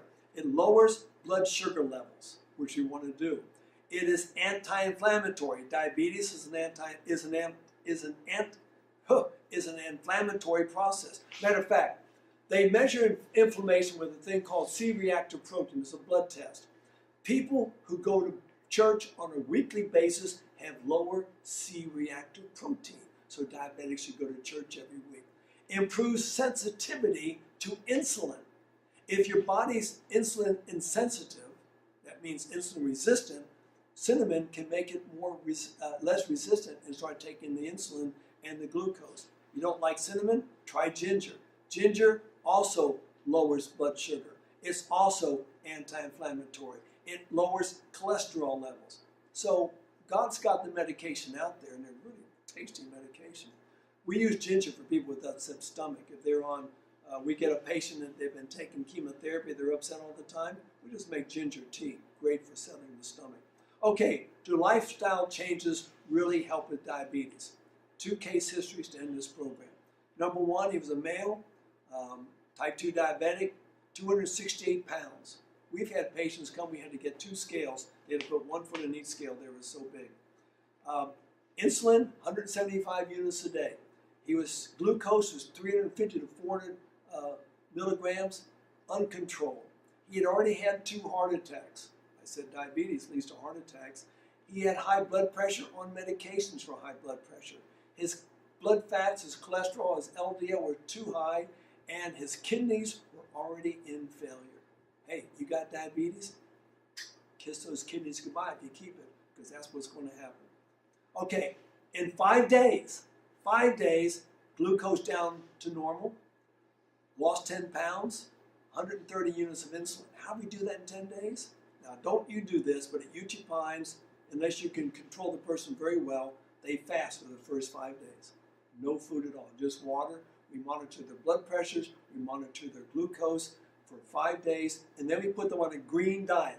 So after 2 weeks there, he lost 15 pounds, down to 58 units of insulin. Now, he's a type 2, but his body needed the insulin. After 4 weeks, 1 month, He was no longer taking any insulin.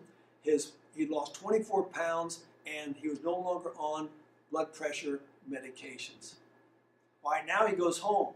Now that's where the rubber meets the road. You're going to stay this way at home, or you're going to go back to the pigsty like you were before you got down here. He stayed with the program. After 5 months, he was on no medications. His kidneys were completely healed. He was blood pressure 120/80. He'd lost 60 pounds. That guy was one happy camper. Second patient, he was a type 1 diabetic. He was overweight, which is sort of a rare thing. He was type 1. His taking 70 units of insulin, and his glucose was all over the charts. It was like a roller coaster, up and down all day. He could not control his glucose. You do not fast a type 1 diabetic. You can't do it. So we keep him on the food, but we put him on the green diet, very careful diet. After 2 weeks, down to 56 units of insulin, glucose was stable. After 1 month, 32 units of insulin, glucose still stable. He'd lost a lot of weight. He was in good shape. That's about as good as it's going to get at this stage in the game with type 1 diabetes. So basically, cancer, heart disease, and diabetes, they are lifestyle diseases that we can treat with lifestyle. If we got them with lifestyle, we can treat them with lifestyle. I hope this has been beneficial for you. I hope that you will be able to help yourself, and the whole purpose of being in this life is to help somebody else. God bless you, and I hope we meet again some other time.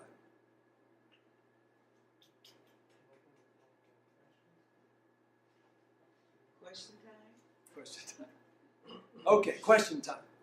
Okay, you were mentioning the sugar part.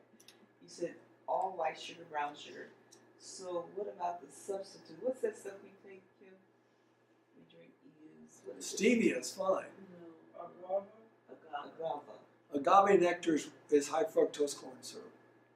So that's bad. That's bad. As a matter of fact, high fructose corn syrup is the worst that there can be. It's got a lot of. It's just say no for agave. Unless you found a much better source, they say it comes from a nice desert plant. From what I have studied and read, it's high fructose corn syrup. It's not healthy. High fructose corn syrup is metabolized in the liver and does not get out of the liver. It causes fatty liver. Fatty liver looks just like cirrhosis of the liver. It's best not to take anything that's HCFC. HFCS, high fructose corn syrup. Yeah, it's bad stuff.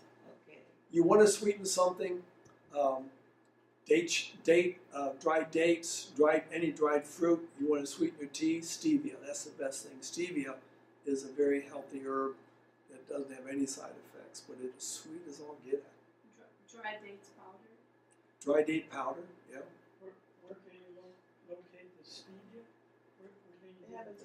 It's pretty common in most places. Now, I don't know where. I'm in Okinawa. I couldn't tell you that, but it's become. It's a sweetener. It's a sweetener. It's an herbal sweetener. And no calories, but it is sweet, sweet. Matter of fact, I used to get it in this little bottle, and it has this little tiny spoon in it. You can put a hummingbird egg in it, but that's what you take and put in a cup of tea. All the sweetener you want. Yeah, it's really good. And stevia regulates your blood sugar. If you're hypoglycemic, it brings it down. Hyper brings it down. Hypo brings it up. It's God's medicine. It's a plant. You can grow the plant. But they've gone to a processing now that it used to have a little bit of you drink, that's good, aftertaste. Not bad, but wasn't the best. Now there's no aftertaste. Just amazing stuff. Any other questions? Someone has a question, but they haven't said what it is. I have a question. Okay, what is it? You talked about it's better not to give formula to babies. But then if a mother is drinking, it's having animal products, like not all the time or once in a while, and still breastfeeding the baby. Anything the mother puts into her body goes into the baby's body. So and a study I read just the other day, and I'm forgetting exactly all the details of it, but basically the mother is passing on the cow's milk through her milk to the baby, the things that the baby did not need. So basically, when a baby's nursing, the mother's got to be very, very careful. And not all formulas have animal products in them. But you've got to read the labels. And sometimes you got to read it with a medical textbook next to you to figure out what all those things are. Because they have a way of hiding dairy products in 1,000 different words. You just have to be very careful. Usually hypoallergenic baby foods will be casein free because so many people are casein or lactose intolerant. But yeah, we had a couple from Singapore, students at UT Pines years ago, and we had another couple from Romania, or she was from Romania, her husband was from Canada. But the woman from Singapore is very sickly. She had a baby, and that baby, was not doing well. So she'd take that baby every day to the Romanian woman who had just had a baby. That baby tanked up really good with that stuff. And one on one, one on the other, and they grew just fine. They used to call those nursemaids. Yeah. Hey, worship for you. We've heard a lot on multiple sessions about the 2-meal a day plan. For many of us, that's a challenge. Yes, it is. 2 meal a day. Is there anything that you can prescribe to help while trying to implement that 2 meal a day?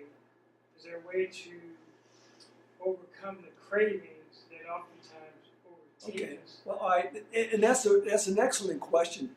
We crave things we become habituated to. I used to crave tobacco, craved alcohol. You crave things that you become addicted to, or I don't want to say addicted, but we become habituated to. We get in the habit of eating 3 meals a day. To leave off that third meal, we think we're going to die before breakfast. Now, the problem you run into in most societies is lunch hour is 12 o'clock. If you eat your lunch at 12 o'clock, no matter what it is, by 7 o'clock at night, you might just start feeling a little bit hungry. My recommendation there is eat a little bit. But really, when you start to get dehydrated, which most people are chronically dehydrated, in the evening time, your body's sending signals, I'm thirsty, your brain's reading, I'm hungry. And you eat rather than drink. So my recommendation is at nighttime when you feel hungry, try drinking a glass of water and see what that does. Especially a cold glass of water, because that's going to put out the desire. And I find if I do that, there's no problem. Now, the ideal thing is you eat a good breakfast and a lunch about 6 or 7 hours later. You're not going to be hungry at the evening time. Just not going to, because the body can't handle that. Eating your vegetable meal at breakfast and your fruit meal at lunch, because to me, I digest my vegetables take longer to digest. And so I got a longer span in there that I'm going to be sustained with my food. My fruit digests easier, and so I'm not going to bed with a full stomach. I think because you're eating the vegetables first because of the fiber, you get them more fuller. Well, you got fiber in fruit too. You should. Unless you're just drinking orange juice. I have 2 questions. There's a question from online. I can't pronounce this word. Diatomaceous earth. Diatomaceous. I've got a 50-pound bag of it at my house. Basically, my friend, she feeds her husband every morning, stir it in a glass. She says, all right, time for your mud. It's very good. Because basically diatomaceous earths are diatoms, which are basically the skeletons of ancient plants.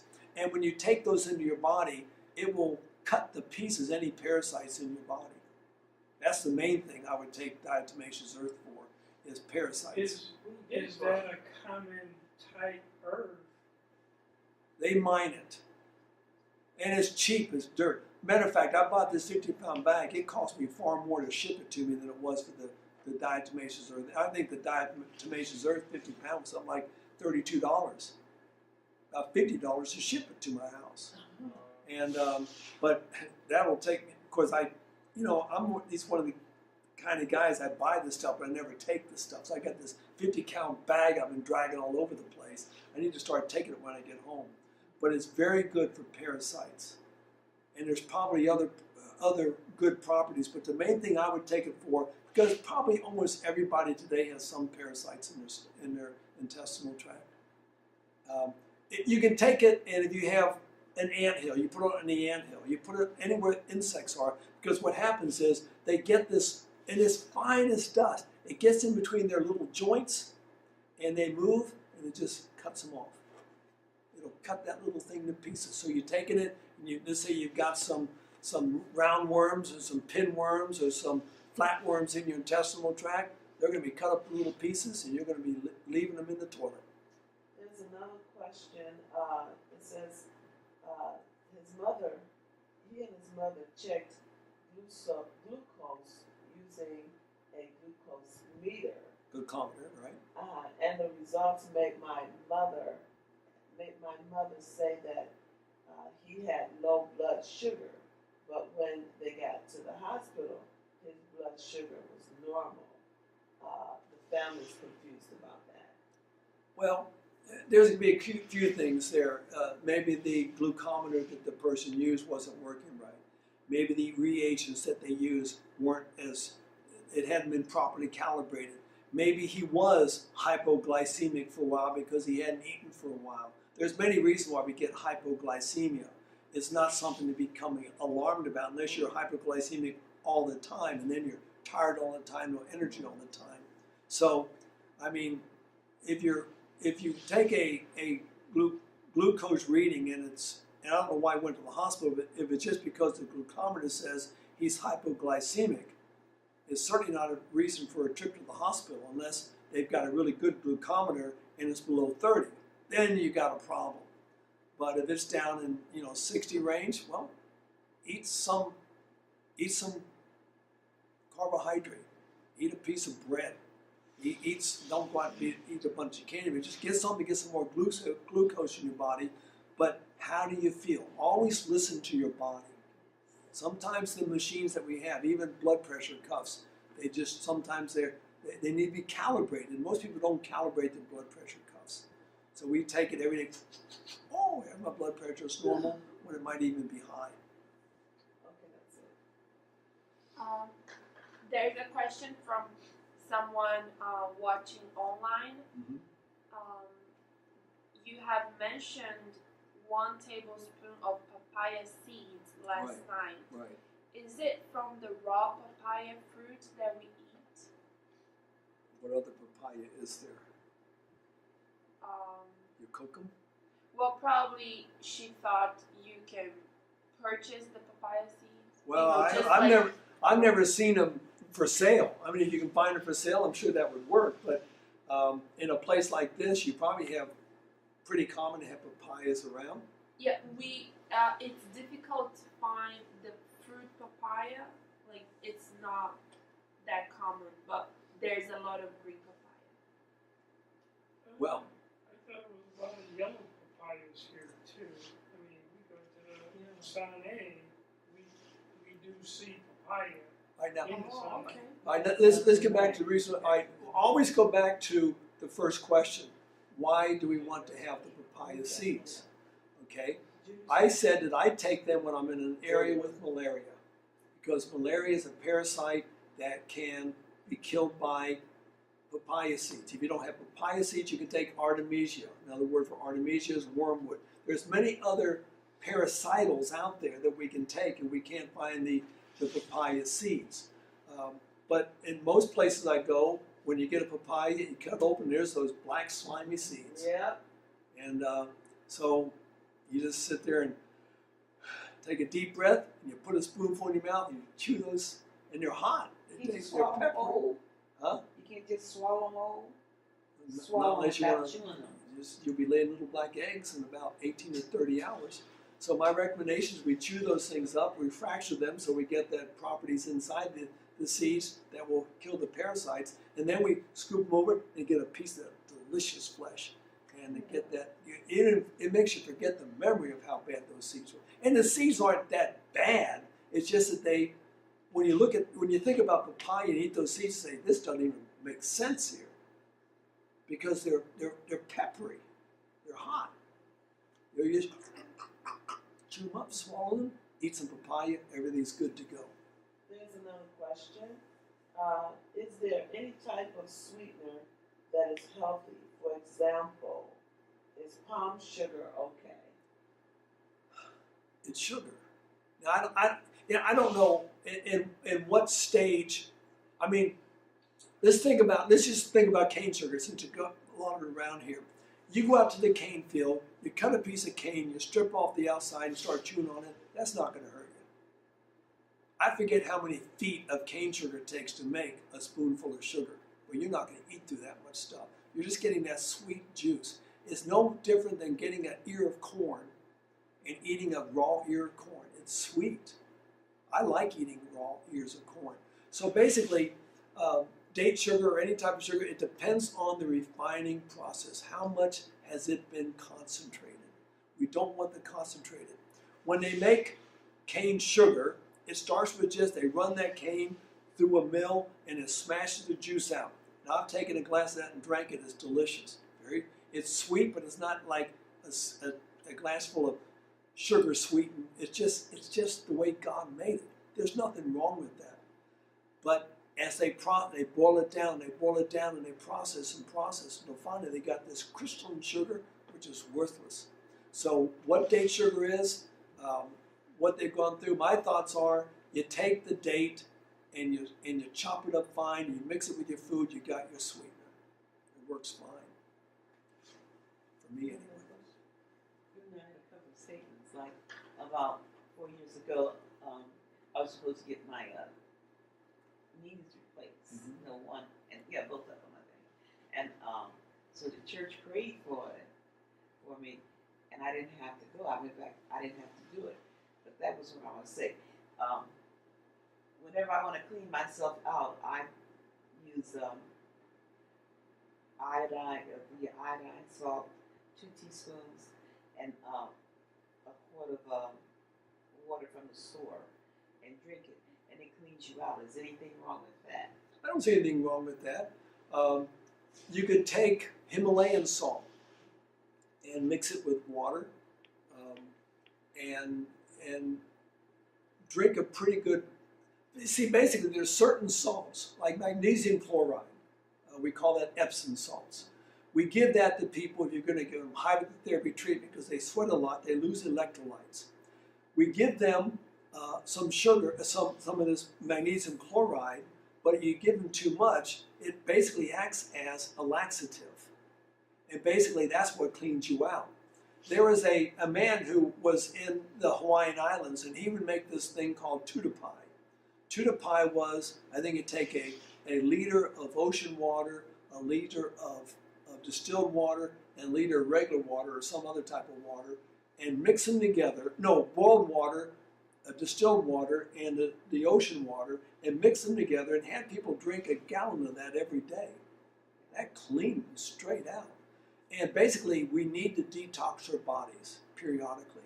And whatever will cause you to diurese more and to defecate more in a medicinal way. Now, don't take E. coli so you get diarrhea, but whatever makes you clean out your colon, clean out your urinary system, clean out your lungs, clean out your liver, clean out your bloodstream, your skin, you're going to be a much healthier person. You mentioned, though, praying for your knees. I mentioned this man who was the president of the children of Chernobyl, that man who had been, and he gave me his medal. He was so sick with radiation poisoning, they took him to one of the major hospitals in Germany, and he was dying in the hospital. One day, a group of people from an Adventist church came and said, he was telling me this story in his living room. They says, "Can we take him to our church and pray for him?" The doctor says, "Well, he can die here, he can die there. Yeah, go ahead, it's not going to hurt him. He's going to die anyway." They took him out in a stretcher, took him to the church. Now this was, his description was, it was a big church with 3 balconies. They took him and put him right in the middle of the church on the first floor, and the place was packed, and everybody prayed for that man. When they got done praying, he got up and walked out. And he was perfectly well. There is power in prayer. If we could just understand that there is power in prayer. And here he was sitting there perfectly healthy this is Kherson, Ukraine. This was in 1995. And he just had this box of pictures. See, when Chernobyl, the power plant went down, the Soviet Union, to save face, they sent a man to the top of this tallest tower, smokestack, to put up the Soviet flag. He went up there, put it up, came down, and when he got down, he dropped dead from radiation poisoning. That fast, took him right out. There's 2 more questions. Okay, One question is, what is the best approach to cure colon cancer? all right, like I've said a number of times, the best approach is to practice the prevention, which is you eat a high fiber, low fat diet. Now on top of that, you quit putting things into your body that's going to feed cancer, the things we talked about. You don't drink milk, you don't eat sugar, you take anti-inflammatories. We had a woman at a cancer seminar up in the mainland in 2013. She had stage 4 terminal breast cancer. We put her on curcuma. I had curcuma tablets because I'd had an accident. I had broken 7 bones. They gave me this for pain. I didn't take them. I gave them to her. This was in September of 2013. In August, she was given 3 months to live. She came to the seminar in September. She's still doing well. It's not just because she took the curcuma. She did everything we said. We've got to make our bodies unfriendly for cancer. We need to eat omega-3 fatty acids. We need to eat flaxseed, a lot of flaxseed. Take charcoal. Charcoal is going to go down there, reduce the inflammation. We need to go back to the diet that would have kept us from getting in the first place. And piggybacking off that question, what is the best way to strengthen your autoimmune system? You don't want to strengthen your autoimmune system, you want to strengthen your immune system. Autoimmunity is what your problem is. Basically, autoimmunity is when the body is starting to fight you. And one of the main reasons for this is our cells are becoming toxic. There's so many pollutants in our food, in our atmosphere, and when a cell becomes toxic, at a certain point, the body's going to start saying, that's an enemy, and it starts to fight it. Now, let's say something like rheumatoid arthritis. One of the main things that causes rheumatoid arthritis is the body fighting a certain food, a very common food, and it's going to affect the joints. So when we know somebody with rheumatoid arthritis, we say no tomatoes, no potatoes, no eggplants, no peppers, no dairy products, no tobacco, anything in the nightshade family, and that will, for 10% of the people, get completely well. For 25% of the people, they will improve. So basically, autoimmunity is find out what's causing the body to fight the body. My recommendation normally is you go on a fast to start with.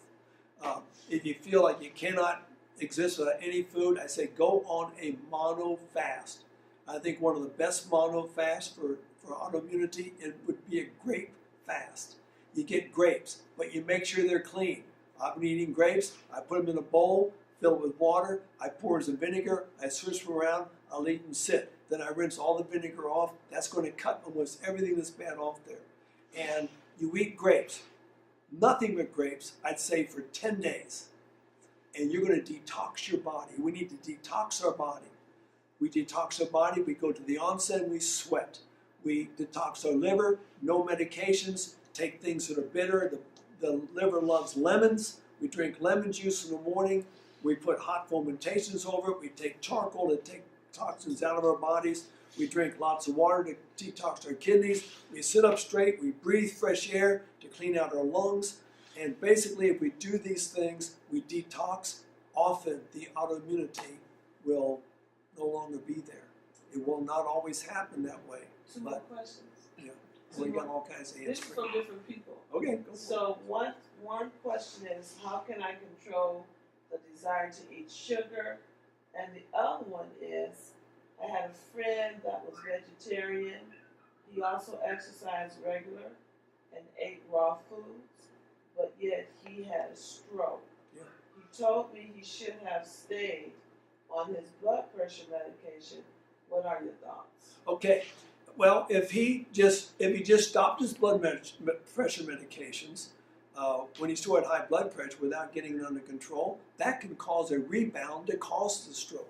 So what I tell people, and I tell you, don't stop your blood pressure medications until the doctor takes you off. And the doctor will take you off when he finds that, wow, your blood pressure is good to go now, and he'll take you off. But we wean people from these things. We don't just stop them cold turkey. Now, but the sugar thing, my recommendation is you stop cold turkey. I smoked for many years, and you have a craving for different things. You just have to sit there and hike up your trousers and say, I'm going to quit this stuff.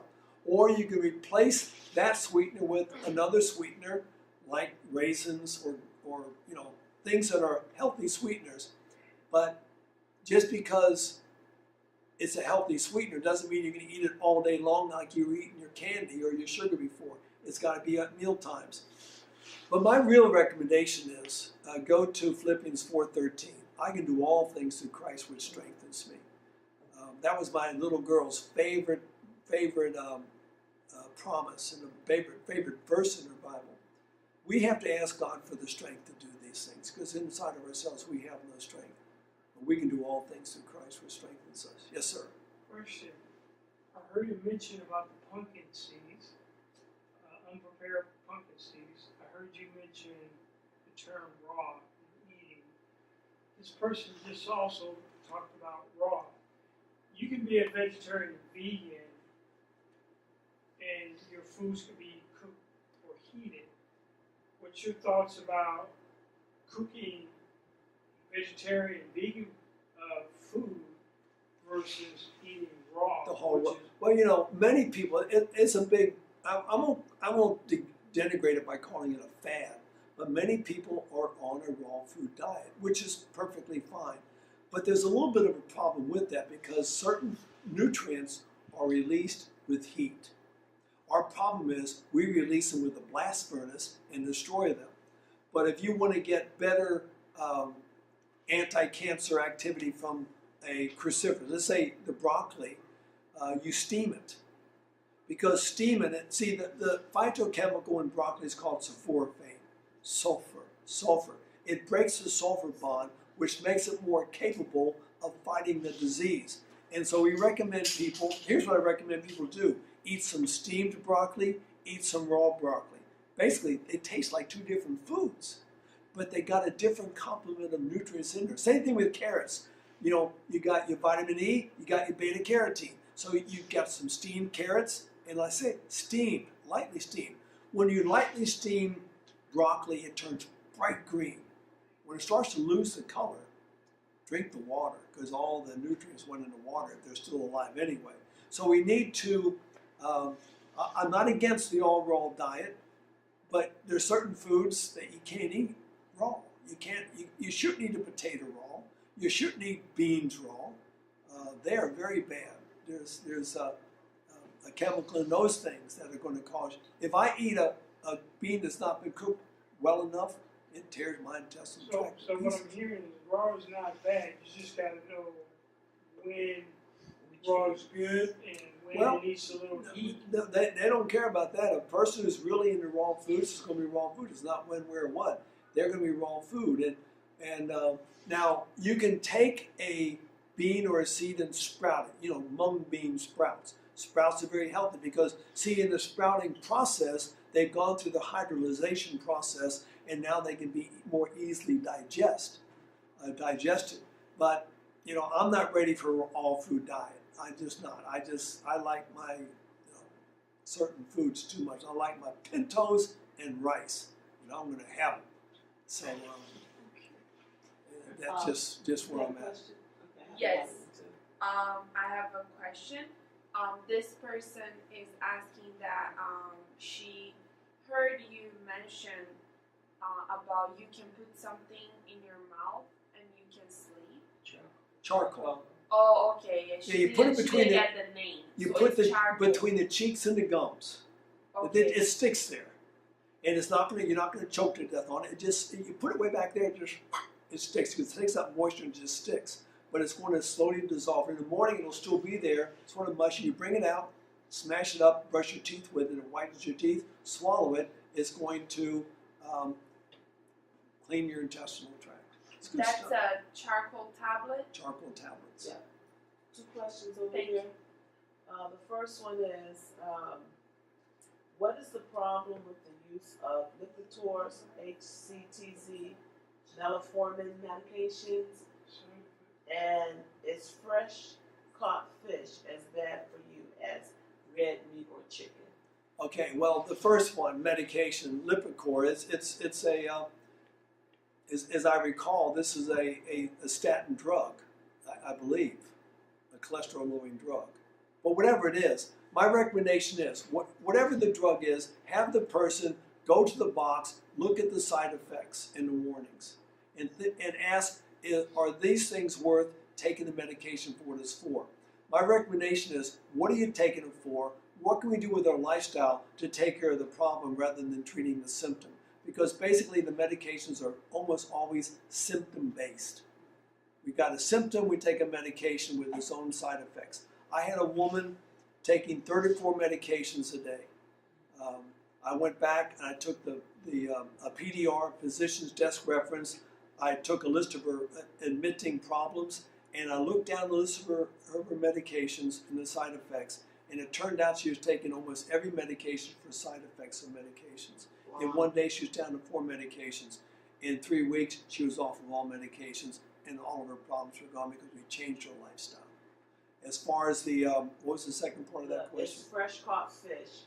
Fresh caught fish. All right, fresh caught fish. What was the water like the fresh caught fish was caught in? Okay, that's a rhetorical question. Oh, But okay. the fish in the water today, the water is polluted. Right. Not only that, almost every fish. There was a big article came out in there's a magazine called Popular. I'm forgetting the name of the magazine. Consumer Reports. This has been 25 or more years ago. I've still got it at home. And the researcher went around the world testing fish from everywhere, and he found that between 35 and 98% of all fish have cancers in their bodies.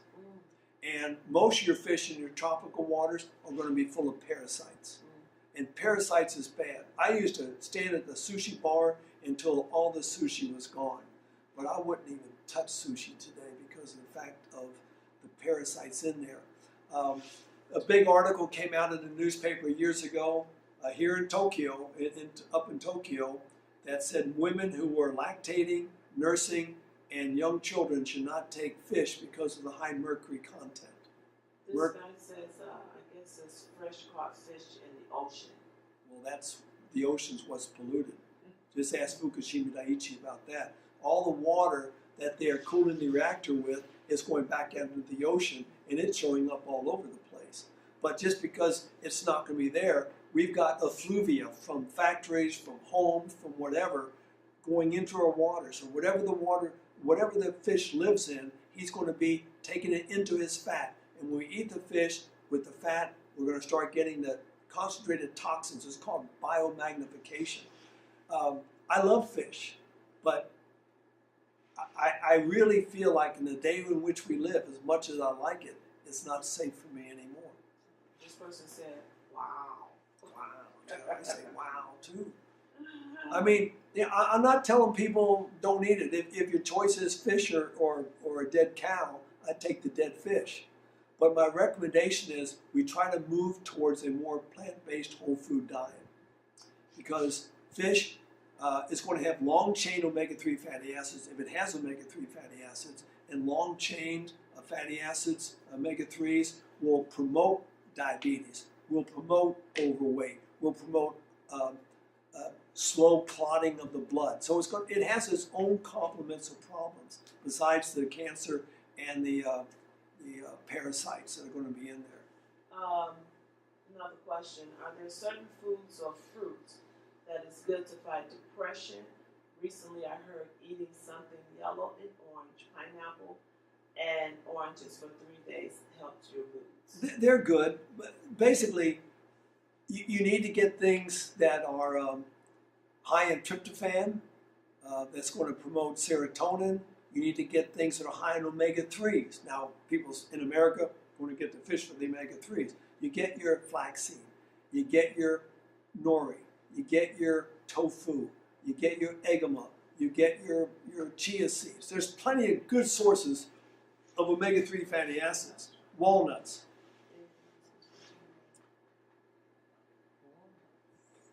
Walnuts are high in omega-3s. Yes.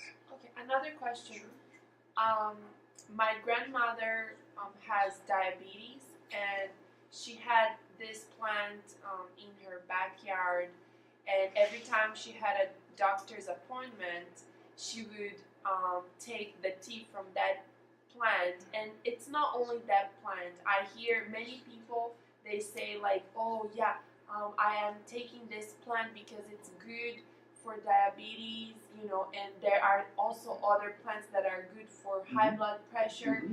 And well, in my opinion, I just felt like my grandmother was trying to deceive the doctor. Yeah. But what do you think of that? Do you know what the plant was? No. Yeah. But she just said it's an insulin plant. Well, here's my thought. If taking the plant before going to the doctor would modulate her symptoms, my recommendation was you take the plant every day because apparently it's doing some good. Now, there's a tree. When I was working in Zambia, a friend of mine who's a real horticulturalist, he introduced me to the plant, and it's pretty common. It's called the moringa. The moringa. And basically, he says that's the tree of life. You can eat every part of the tree, and every part is good for everything you got. He gave me some seeds, but I haven't done anything with them. But I really think that God has a cure for every disease. If we have to do two things. Search for the thing that's going to help with my disease, and two, quit doing the things that cause my disease. If we join those two things together, we wouldn't have disease. Yeah, so the problem was that some people, they are taking those herbs but not changing the lifestyle. Yeah, if taking the herb to mask the symptom and then coming back and eating French fries and a Big Mac hamburger with high fat content, it's just, they're deceiving themselves, not the doctor, because they're not going to get any better. And if you don't get better at diabetes, you are injuring every cell and every organ in your body, and you will pay the piper. You will pay the piper. And you won't dance either because you don't have any legs anymore. Long question. What is the cure for heavy or irregular menstrual? Yeah, it's funny. In my training at UT Pines, there was always female doctors like Dr. Agatha Thrash, and I always sent women to her for that. But I know that I have a friend, when she went to Ukraine with us in '95, she would have these heavy menstrual periods, and charcoal helped her. Charcoal? Yeah, charcoal would help with that. But, you know, frankly, I guess I've got to go back to my notes and read up because I just don't deal with those particular women problems. And so I'll look it up and I'll give you an answer, and they're going to email you back and ask what did he find out. Okay. One more.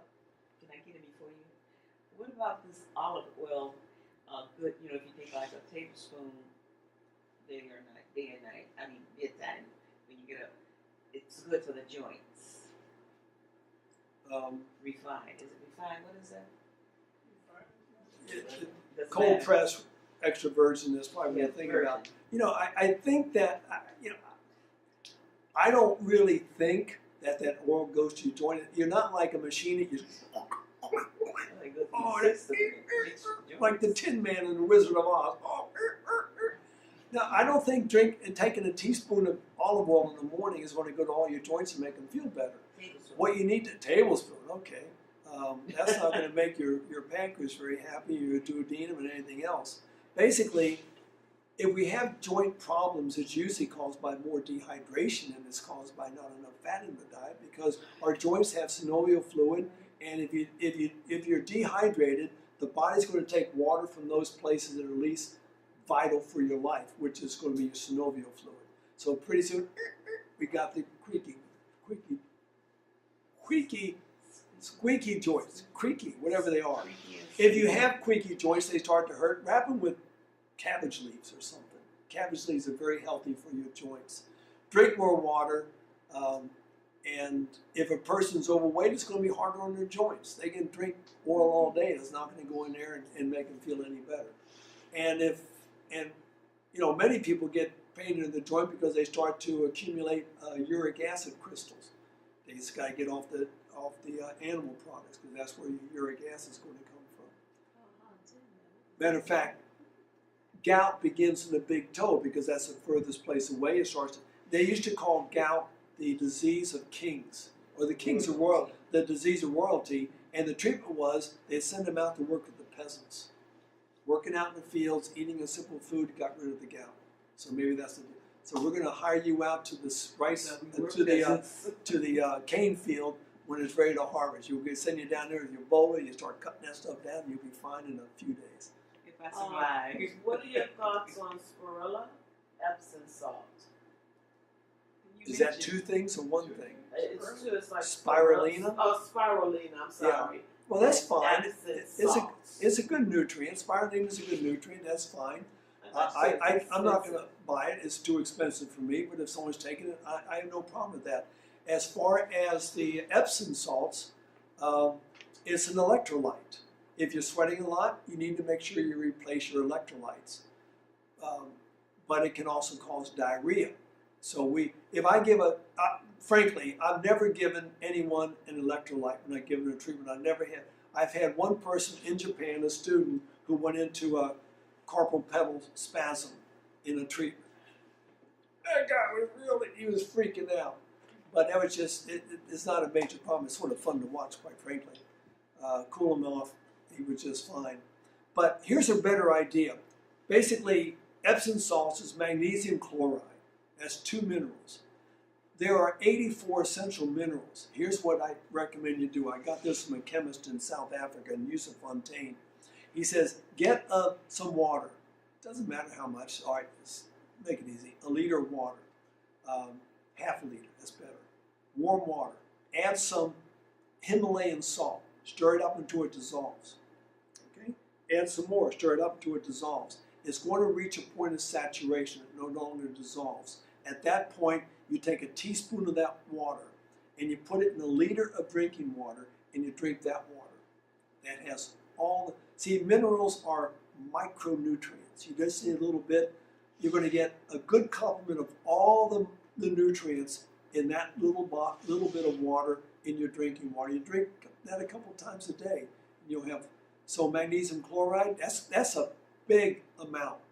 A teaspoon of magnesium or half a teaspoon, that's much bigger than what you're going to get when you do it the way I just recommended, which is probably a better way to get your minerals.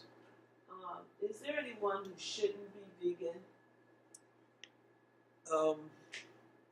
Lions probably don't want to be, but they can be. He's getting tired. I'm going to shut the question down. The bottom line is, there are people with a genetic, a C and an S deficiency that they don't process protein. Now, whether they're going to process protein eating animal protein, I doubt. So frankly, off the top of my head, I know of nobody who has to have an animal product. I may be wrong on that, but if so, forgive me. You can go online and find out what that problem is, and then we can address what's causing that problem. But if you're eating an animal, you're just eating vegetables secondhand. Someone does have one more question. May I ask what vegetables and fruits I need to eat to gain weight? Yeah. I really understand. Yeah. Tell you what, whoever's written that, whoever's typed that in, write on a piece of paper 3 words. Don't eat fast. That's how they gain weight. Don't eat fast. If you want to lose weight, put a comma after eat. Stop. Don't eat fast. You're not catching Don't it, are eat you? fast. No, don't eat fast. Eat slowly. Chew your food. Don't See, many fast. people who don't... Just fast. See, if you're not chewing your food, properly breaking it down mechanically and chemically, some people, it just passes through the system. So we need to sit there and spend time masticating our food. When we masticate the food, then we're going to be able to digest it a whole lot better and take the nutrients in. Now, in 1999, I got down to 119 pounds. Right now I'm at 145 and I'm skinny as a rail as it is. I was down to 119 pounds. Dr. Agatha Thrash and Dr. Calvin Thrash, who are my neighbors and great friends, they said, start eating a third meal, take evening primrose oil, and start exercising because muscles are heavier than fat. And I did those things, and I gained weight right back. But there was a fourth problem that they didn't address, but I realized what the problem was. I was in a courtship. That lady was driving me crazy. I mean, I was stressed out the yin-yang. So basically, check your stressors. Check your stressors. What is it in my life that may be causing me to be thin? But here, at the end of the day, thin is in. I know that most people don't think that, but I've been thin my whole life no matter what. I used to eat frogs and turtles and rabbits and squirrels. But I've always been thin, and I hated it. But now that I'm in my 70s, I'm thankful. Because thin people live a lot longer than thick people. And my recommendation is be happy with it, but she needs to, whoever this is, and it's not so much the food that you eat, it's how well you eat it. Get a little bit more fatty food in there. Now, I'm not saying pour oil on it. Eat more avocados, eat more nuts, eat more olives. If you can get these things here, foods that are high in fat. Beans have a good source of fat in there. So we eat more of the good fat source foods and do some working out so that fat stays around and turns into muscle, we're going to gain weight. I mean, at one time, when I was in the Marine Corps, I was 170, and I was, can you believe it? I looked buff. I mean, as a runner, but I had a good runner's physique. Now, I talked about the Tin Man in Wizard of Oz. I could be the Scarecrow. But, hey, my best friend died on my 60th birthday, and I'm 71. Thin is healthy. Yeah. What are the best olives to eat? Because they all taste salty, and one tastes really, really. The green ones, they really taste. Well, here's what you do when you get an olive that are salty. You soak them. Yeah, I know. Then it don't taste salty. So you really want the salt. So why are you complaining? Eat the salt. No, the black olives. Black olives usually the ripe olives. They usually aren't as salty. But they got that, I love the flavor of a black olive. Or, yeah, that's the problem. They do. And if you want to get it out, you got to soak the salt out. And then it doesn't, you might as well chew on your eraser off a pencil. But, it's... They don't soak them so long, then just... Not so, don't soak them so long. And maybe that might be better.